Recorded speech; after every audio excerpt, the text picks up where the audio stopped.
அன்புள்ள தோழர்களே, உங்களுக்கு வீடியோ பார்த்து பிடிச்சிருந்துன்னா உங்க ஃப்ரெண்ட்ஸ் எல்லாத்துக்கும் ஷேர் பண்ணுங்க. ஏன்னா நம்மளோட சேனல் வியூஸ் போகாத அளவுக்கு தடுக்கப்பட்டிருக்கு. அதனாலதான் பொருளாதார ரீதியாக பெரும் தடையோட இருக்கிறோம். இப்போ நீங்க கொடுத்துக்கிட்டு இருக்கிற இந்த தொகை எங்களுக்கு சேனல் நடத்த ரொம்பவே சப்போர்ட்டிவா இருக்கு. நீங்க ஒரு மாதத்துக்கு 100 ரூபாய் தொடர்ந்து மாதம் மாதம் அனுப்புங்க. உங்க சப்போர்ட்னால தான் நம்ம எனவே பேசுவோம் தொடர்ந்து நடக்கும். உதவி கொண்டிருக்கும் தோழர்களுக்கும் உதவ போகும் தோழர்களுக்கும் மிகப்பெரிய நன்றி. எனக்கு டபுள் மீனிங்ல பேசிட்டாருங்க, மனசெல்லாம் புண்படுதுங்க. அது எப்படிங்க டபுள் மீனிங்ல பேசலாமுங்க? யோசிச்சு பாருங்க. அது யார வச்சு பேசியிருக்காரு பாருங்க. என்ன டேஷ் பேசினாரு அப்படின்னு யாராவது சொல்லுங்கன்னு பார்த்தா டபுள் மீனிங்ல பேசியிருக்காருன்னு கதறாங்க. நீங்க சொல்றதெல்லாம் கேட்டா எனக்கு வாயில நல்லா வருது. டபுள் மீனிங்ல பேசியிருக்காங்க. காவேரி சொன்ன சரி, டபுள் மீனிங்னு சொல்றீங்களே, ஒரு மீனிங் கிளியரா இருக்கு. இன்னொரு மீனிங் என்ன? அதாவது காவேரியில தண்ணி வரல அப்படிங்கிற மீனிங் ஒண்ணு, அது கிளியரா இருக்கு. இன்னொரு மீனிங் என்ன? அதாவது எதிர்கட்சி தலைவர் தெளிவா சொல்லிட்டாரு, காவேரியில தண்ணி வரல அப்படிங்கிற ஒரு மீனிங்க. டபுள் மீனிங்னு எதையோ சொல்றீங்க. அப்ப நீங்க என்ன அதை மீன் பண்ணி எடுத்துக்கிட்டீங்க அப்படிங்கறத நீங்க தான் சொல்லணும். நாங்க எப்படி சொல்ல முடியும்? உதாரணத்துக்கு எதிர்கட்சி தலைவர் திரு உதயநிதி அவர்கள் விஜய்க்கு அப்படின்னு சொல்லிட்டு நீங்க சொன்ன எதையாவது சொல்லியிருக்காரா? அதாவது முதலமைச்சர் திரு விஜய் அவர்களுக்கு அப்படின்னு ஒரு இடத்துல நிறுத்தி கேப் விட்டோ, இல்ல எச்சைய முழுங்கிட்டோ, இல்ல திருன்னு முழிச்சிட்டோ, அப்படி ஏதாவது ஒண்ணு காமிச்சாரா? இதெல்லாம் பண்ணனது யாரு? முதலமைச்சர் விஜய். அப்பெல்லாம் உங்களுக்கு ஒரே ஒரு மீனிங் தான் தெரிஞ்சது இல்லைங்களா? கவர்ச்சி காட்டுருக்கு நான் என்ன அப்படின்னு ஒரு கேப் வந்துச்சுல்ல, அதுல உங்களுக்கு எந்த மீனிங்கும் தெரியலையா? அப்பெல்லாம் சிங்கிள் மீனிங்கா தெரிஞ்ச உங்களுக்கு இப்போ டபுள் மீனிங்கா தெரியுதுன்னா பிரச்சனை யாருகிட்ட இருக்கு? சரி விடுங்க, அவரு சொல்லாத வார்த்தையை வச்சு அது டபுள் மீனிங்னு சொல்லிட்டீங்க. ஒருவேளை அதை நீங்க டபுள் மீனிங்ல எடுத்ததுக்கு ஏதாவது லிங்க் இருக்கா அப்படிங்கறத பாருங்க. உதாரணத்துக்கு ஒரு மேரேஜ் ஃபங்க்ஷனுக்கு போறாங்க, அதாவது நம்முடைய முதல்வரும் நீங்க சொல்றீங்கல்ல அவங்களும், அதாவது இப்போ முதல்வருடைய மனைவி குழந்தைங்க யாரும் போல, நீங்க நினைச்சிட்டு இருக்கீங்கல்ல அவங்க கூட போறாங்க. அப்படி அவங்க 2 பேரும் ஒன்னா போகாம இருந்து இப்படி ஒரு லிங்க் வந்துருதுன்னா அது தப்பு. இது நீங்க தான் எடுத்துக்கிறீங்க, அத டபுள் மீனிங்னு நீங்க தான் நினைச்சுக்கிட்டு இருக்கீங்க. நாங்க அப்படி சொல்லவே கிடையாது. அதாவது முதலமைச்சர் விஜயையும் ஒரு இதை ஏதோ நாங்க சொல்லீங்க, நீங்க ஏதோ லிங்க் பண்ணீங்கல்ல, அதை நீங்களே லிங்க் பண்ணிக்கங்க. இவங்க 2 பேர்த்தையும் இணைத்து பொய்யாக பேசிவிட்டார் அப்படின்னு சொல்லுங்க. அவரு பேசவே இல்ல, ஆனா அவரு பேசிட்டாரு நீங்களே நம்பிட்டு போறீங்க. ஒன்னும் பிரச்சனை இல்ல, அரெஸ்ட் பண்றீங்க, கூட்டிட்டு போறீங்க, சட்டப்படி என்ன பண்றீங்களா என்ன வேணா பண்ணலாம், தப்பு இல்ல. Yes, you have all the rights. ஏன்னா முதலமைச்சரை யாரும் அப்படி பேசிடக்கூடாது. முட்டாள் முதல்வர் அப்படின்னு நம்ம சொல்லிட்டோம்னு வச்சுக்கோங்களேன், அது அஃபென்ஸ். அப்படி சொல்லக்கூடாது. ஏன்னா அது ஆதவர்ஜுனா மட்டும்தான் சொல்லலாம். ஏன்னா அவருக்கு எல்லா உரிமையும் இருக்கு. அப்படி தாவேகா கட்சி ஆட்சிக்கு வர்றதுக்கு முன்னாடி ஒரு முதலமைச்சரை பார்த்து ஆதவர்ஜுனா சொன்னப்போ உங்க யாருக்கும் எந்த மீனிங்கும் தெரியல. நான் சொல்றது பேசாவுக்கும் விமுவுக்கும் வைகோவுக்கும் அப்புறம் இன்ன பிற கல்லாப்பெட்டி கூட்டணி கட்சிகள் நம்ம சொல்லலைங்க, நம்ம முதலமைச்சர் சொன்ன வார்த்தை தான். ஆட நான் இவங்களை கல்லாப்பெட்டி கூட்டணின்னு சொல்லலைங்க, தப்பா எடுத்துக்காதீங்க. இதுக்கு டபுள் மீனிங் எல்லாம் கிடையாதுங்க, ஒரே மீனிங் தான். உங்க முதலமைச்சர் அன்னைக்கு என்ன மீனிங்ல சொன்னாரோ அதே மீனிங்ல எடுத்துக்கங்க. இப்ப அந்த கல்லாப்பெட்டி கூட்டணியில இருக்கிறவங்க எல்லாம் கண்டனத்தை தெரிவிக்கிறாங்க, வாழ்த்துக்கள் நன்றி, கரெக்ட். ஏன் சொல்றோம்னா ஒரு பெண் பாதிக்கப்பட்டா அந்த இடத்துல நம்ம குரல் கொடுக்க வேண்டியது ரொம்ப அவசியமானது. ஆணாதிக்க சிந்தனையோட எதிர்கட்சி தலைவர் மட்டும் இல்லைங்க, முதலமைச்சரே பேசினாலும் எதிர்த்து குரல் கொடுக்கணும் அப்படிங்கிறது தான் நம்மளுடைய முக்கியமான விஷயம். இதை எங்களுக்கு முத்துவேல் கருணாநிதியும் கலைஞரும் முத்துவேல் கருணாநிதி ஸ்டாலின் அவர்களும் சொல்லி கொடுத்துருக்காங்க. எதிர்த்து பேசுறதுதான் சரி. தலைவரே, நாங்க உங்ககிட்ட சொல்றோம், நீங்க இது பேசியிருக்க கூடாது. ஆமா, என்ன பேசுனீங்க? ஏதோ டபுள் மீனிங்கிறாங்களே, நீங்க ஒரு மீனிங்ல தானே பேசுனீங்க, இன்னொரு மீனிங் என்னன்னு எனக்கு தெரியலையே. ஒரு மீனிங் எங்களுக்கு தெளிவா புரிஞ்சிச்சு, காவிரியில தண்ணி வரல அப்படிங்கிறது. அதுவும் தாவேகா மகளிர் அணியில இருக்கிற எல்லா பெண்களுக்கும் எங்களுடைய வாழ்த்துக்கள். இப்ப நீங்க பண்ணிக்கிட்டு இருக்க இந்த ப்ரொடெஸ்ட் இருக்கு பாத்தீங்களா, 100% கரெக்டுங்க. நாங்க வாழ்த்துறோம், வரவேற்கிறோம். தாவேகாவை சார்ந்த ஒரு பெண் வக்கீல் வந்து அழுது புலம்புனாங்க. தாவேகா காரியான என்கிட்டயே இவங்க கட்சியில இருந்து காசு வாங்குறாங்கன்னதும் கட்சியில இருந்து அந்த பொண்ணதான் வெளியெடுத்தாங்க. சரி விடுங்க, அது கூட லஞ்ச கேஸ் தான். பாலியல் கேஸ் ஒண்ணு இருக்குது, அதை நீங்க மறந்துட்டீங்களா என்ன? தாவேக்காவை சேர்ந்த 2 பேரு தாவேக்காவை சேர்ந்த ஒரு பெண்ணை பாலியல் அத்துமீறல் பண்ணிருக்காங்க. அத தாவேக்காவை சேர்ந்த எம்எல்ஏ கிட்ட பஞ்சாயத்துக்கும் கொண்டு போயிருக்காங்க. அந்த அப்படி பஞ்சாயத்து பண்ண அந்த எம்எல்ஏ தாவேக்காவை சேர்ந்த அந்த விக்டிம், அந்த பெண்ணை மிரட்டி தான் அனுப்பியிருக்காங்க. அப்பெல்லாம் உங்களுக்கு ஏன் இந்த ப்ரொடெஸ்ட் பண்ணுங்கிற அந்த வரல? நேரடியா வந்து எந்த மீனிங்க்கும் பொங்காத நீங்க பேசாத ஒரு வார்த்தைய டபுள் மீனிங்னு நினைச்சு நீங்க பொங்குனீங்கன்னா, அப்ப ரெண்டாவது மீனிங் ஏதோ நீங்க ரெண்டாவது மீனிங் புரிஞ்சிருக்கீங்கல்ல, அது மேல உங்களுக்கு அசைக்க முடியாத நம்பிக்கை இருக்குன்னு அர்த்தம். இல்ல தெரியாம தான் கேக்குறேன், உண்மையாலுமே நீங்க வந்து அதை நம்புறீங்களா?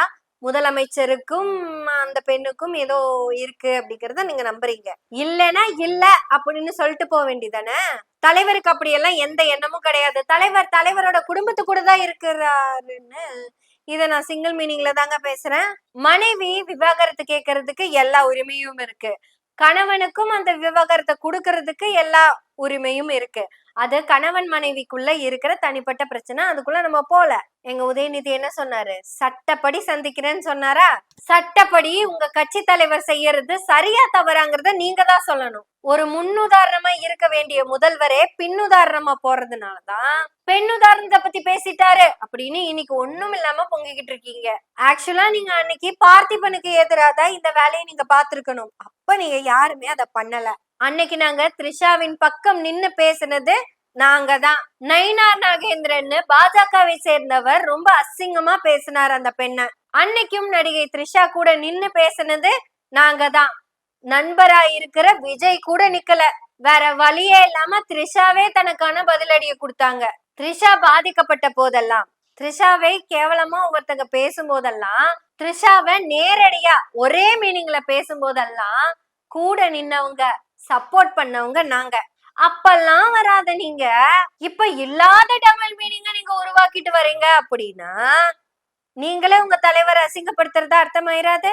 காவிரியில தண்ணி வரல அப்படிங்கறதான் நான் பேசுறேங்கிறது எதிர்கட்சி தலைவர் அங்க தெளிவா சொல்லிட்டாரு. முடிஞ்சது. காவிரி சொன்ன நீங்க என்ன பண்ணணும்? நீங்க என்ன பண்ணுவீங்க? உங்களுக்கு தான் ஆட்சி நடத்த தெரியாதே. முட்டாள் முதல்வர் டாஷ் அமாரா வாயில இருந்து கவர்ச்சி காட்டுக்கு நான் என்ன கவர்ச்சி நடிகையா அப்படின்னு சொல்லாம விட்டு அந்த கேப்ப விட்டாரு. அன்னைக்கு எந்த ஒரு மகளிர் அணியும் பொங்கி வரல. நீங்க தான் நியாயமான ஆட்களாச்சே. தாவேக்கா மகளிர் அணி கேட்டிருக்கலாம்ல, நீங்க மகளிர் தானே, எங்களை பத்தி எப்படி நீங்க தப்பா பேசலாம்னு கேட்டிருக்கலாமே. ஏன் பெண்கள் தான் கவர்ச்சி காட்டணுமா? ஆண்கள் கவர்ச்சி காட்ட மாட்டாங்களா? அப்படி ஒரு ஆண் கவர்ச்சி காட்டினதுனாலதான் தமிழ்நாட்டின் சிஎம் பார்த்து ஒரு பொண்ணு அவர் என் ஆளுன்னு சொல்லி சிஎம் போஸ்டுக்கே கேவலப்படுத்திட்டு போயிருக்காங்க. அந்த நேரடியான சிங்கிள் மீனிங்கெல்லாம் நீங்க பொங்கிருந்தீங்கன்னா ரொம்ப மகிழ்ச்சியா இருந்திருக்கும். சோ நீங்க சிங்கிள் மீனிங்க்கு டைரக்ட் அட்டாக்கு நீங்க பொங்கவே மாட்டீங்க. நீங்களே உங்களை ரொம்ப அசிங்கப்படுத்திக்கிறீங்க. நீங்களா ஒரு டபுள் மீனிங்க தூக்கிட்டு வந்துடுறீங்க. இல்லைங்க அவரு சொன்ன அந்த டபுள் மீனிங்கிறது அசிங்கமா இல்ல? இன்னைக்கு இருக்கிற தமிழ்நாட்டின் சிஎம் அசிங்கப்படுத்துறதும் நீங்க தான், சிஎம் கூட இருக்கிற ஒரு பொண்ணு அசிங்கப்படுத்துறதும் நீங்க தான். நடிகை த்ரிஷா அவர்களே, உங்ககிட்ட நேரடியா சில விஷயங்கள் பேசணும்னு ஆசைப்படுறோம். உங்களுக்கு தெரியாததெல்லாம் ஒண்ணும் இல்ல. உங்களுக்கு சட்டம் தெரியும், சமூக கட்டுப்பாடு தெரியும். இதெல்லாம் தப்பில்ல அப்படிங்கிறது எங்களுக்கு நல்லா தெரியும். இதெல்லாம் உங்களோட தனிப்பட்ட உரிமை அப்படிங்கறதும் நல்லா தெரியும். இன்னொருத்தங்க எஃபெக்ட் ஆகாம இருக்கிற வரையும் அது தப்பு கிடையாது. இப்பவும் உங்களை தனிப்பட்ட முறையில தான் குற்றவாளி ஆக்கிக்கிட்டு இருக்காங்க. உங்களுடைய கம்பெனியனை யாரும் எதுவும் ஒரு வார்த்தை கூட சொல்றது கிடையாது. இந்த ஆண் சமூகம் ரொம்ப தெளிவா பெண்களை பயன்படுத்திக்கிட்டு இருக்குதுங்க. இன்னைக்கு வரைக்கும் ஒரு விபச்சார அழகி கைதுன்னு தான் பேப்பர்ல நியூஸ் போடுவாங்க. அந்த அழகி கூட இருந்த அழகனை பத்தி ஒரு நியூஸ் கூட வராது. கேட்டா என்ன சொல்லுவாங்க? இது ஆணினுடைய அடிப்படை கேவலம்னு சொல்லுவாங்க. எந்த இடத்துல இருந்தாலும் பாதிக்கப்படுறது பெண்கள் தான். நடிகை த்ரிஷா அவர்களே, உங்களுக்காக நாங்க குரல் கொடுத்தோம். உங்களுக்காக நீங்களே குரல் கொடுங்க. உங்களை பத்தி தப்பா பேசுனாங்கல்ல தாவேகா பெண்கள், அவங்க எல்லாத்து மேலயும் கம்ப்ளைண்ட் பண்ணுங்க. இப்பவும் அவங்க நம்புறாங்க அவங்களோட கவர்ச்சி கண்ணன் யோகியனாமா. அதோட நின்னா பரவாயில்ல, நாங்களும் கவர்ச்சி கண்ணிகள் ஆனாலும் எங்களுக்கு தப்பு இல்லைங்கிற அளவுக்கு பேசுறாங்க. இந்த ஒரு 3-4 மாசத்துல எல்லா பெண்களும் கெட்டவங்களாயிட்டு இருக்காங்க. அந்த ஒரு ஆள், அதாவது தமிழ்நாட்டின் தற்போதைய முதலமைச்சர் ரொம்ப உத்தமராவே காமிச்சுக்கிட்டு இருக்காங்க. தமிழ்நாட்டின் முதல்வரான திரு விஜய் அவர்களே, இப்ப நடந்துகிட்டு இருக்கிற எல்லா பிரச்சனைக்கும் ஏதோ ஒரு சுழிய போட்டு தொடங்கி வச்சது நீங்க தான். இனியாவது உங்களை பத்தி பேசுற உங்க தற்குறிகளையும் உங்க தங்கச்சிகளையும் நீங்க ஒரு வார்த்தை அறிவுரை சொல்லி திருத்துங்க. அது ரொம்ப முக்கியமான விஷயம். அவங்க யாருமே டபுள் மீனிங்ல எல்லாம் பேசல, டைரக்டா சிங்கிள் மீனிங்ல தான் பேசுறாங்க. நாமக்கலுக்கு நீங்க போகும்போது ஒரு ஆன்டி சொன்னாங்கல்ல, Vijay still I am loving, ready to love தாங்க, ஆல்வேஸ் லவ் தாங்க. இது என் பையனுக்கு தெரியும், புருஷனுக்கு தெரியும், ஏன் விஜயோட அப்பாக்கே தெரியுங்க அப்படின்னு சொன்னாங்கல்ல. அன்னைக்கு ஒரு வார்த்தை இப்படி எல்லாம் பேசாதீங்கன்னு இது எதிர்த்து சொல்லியிருந்தீங்கன்னா இன்னைக்கு இந்த நிலைமை கொண்டு வந்து நிறுத்தி இருக்காது. சரி, ஓகே. ஆர்ப்பாட்டம் பண்ற தாவேகா பெண் அணி தோழர்களே இல்ல பெண்களே, உங்களுக்கு ஒரு கோரிக்கை. தமிழ்நாட்டு முதல்வருடைய மாண்பை காப்பாத்துங்க. நடிகர் விஜய பத்தி நீங்க என்ன வேணா பேசலாம், அது உங்க தனிப்பட்ட உரிமை. தமிழ்நாட்டின் முதல்வராய் இருக்கிறவரு இந்தியாவுக்கே முன்னோடியா இருக்க வேண்டிய ஒருத்தர், முதல்வர்களுக்கெல்லாம் முதல்வராய் இருக்க வேண்டியவர். ஏன்னா எல்லா மாநிலங்களையும் விட இந்தியாலேயே தமிழ்நாடு மிக உயர்ந்துதான் நிக்குது. இது டபுள் மீனிங் எல்லாம் இல்லைங்க, சிங்கிள் மீனிங்ல தான் சொல்றேன். இனி இதுல ஏதாவது டபுள் மீனிங்கா புரிஞ்சுக்கிட்டு வந்தீங்கன்னா, நான் டபுள் மீனிங்ல எல்லாம் சொல்ல, சிங்கிள் மீனிங்ல தான் சொன்னேன். தமிழ்நாட்டின் முதல்வருடைய மாண்பை காப்பாத்துங்க. தமிழ்நாட்டின் முதல்வரே அந்த மாண்பை காப்பாத்திக்கிற அளவுக்கு நீங்க நடந்துக்குங்க. அப்புறம் ஆர்ப்பாட்டம் பண்ற அந்த தாவேகா பெண்களுக்கு கூடுதல் ஒரு கொசுறு செய்தி மட்டும் சொல்லிடுறேன். கொசுறுனாதான் நீங்க அந்த அளவுக்கு யோசிக்காதீங்க. ஸ்கூல் குழந்தைங்க கிட்ட போய் ரீல்ஸ போட்டுட்டு இருக்காங்க. எல்லா குழந்தைங்களும் டிவிக்கேன்னு கத்தின்னு இருக்கு. நம்ம ஒன்றிய அமைச்சர் நம்ம கிட்ட பக்கோடா போட சொன்னாங்க, டிவிக்கு சொன்னாங்க. டிவிக்கே கட்சியில இருக்கிறவங்க எல்லாம் நம்மள பிளம்பராக சொல்றாங்க, கார்பெண்டராக சொல்றாங்க. இப்படி கார்பெண்டராகவும் பிளம்பராகவும் டிவிக்கிறதுக்கும் போண்டா போடுறதுக்கும் தான் நம்மள ஸ்கூலுக்கு அனுப்பி விட்டு டிவிக்கேன்னு நம்மள சொல்ல வைக்கிறாங்களான்னு தெரியல. கல்வி நமக்கு எவ்வளவு முக்கியம், அதுக்காக நம்ம எவ்வளவு போராட்டம் பண்ணியிருக்கோம் அப்படிங்கிறத இந்த ஆட்சி இப்படியே போச்சுன்னா நம்ம அடுத்த ஜெனரேஷன் மறந்துரும். இனி நம்ம அடுத்த ஒரு வீடியோ போடுவோம். அந்த வீடியோல இன்னும் தெளிவா இத பத்தி பேச போறேன். நம்ம டாக்டர் எழிலன் அவர்கள் சொன்ன வார்த்தைகளை வச்சுதான் பேச போறேன். டாக்டர் எழிலன் பேசுனத கண்டிப்பா நம்ம பேச வேண்டிய விஷயம். பேசுவோம், டபுள் மீனிங்ல இல்லைங்க, சிங்கிள் மீனிங்ல. எனவே பேசுவோம் நாள்தோறும். உங்களுடைய ஆதரவுகளை நன்றிகளோடு எதிர்பார்த்து கொண்டிருக்கிறோம். நன்றி, வணக்கம்.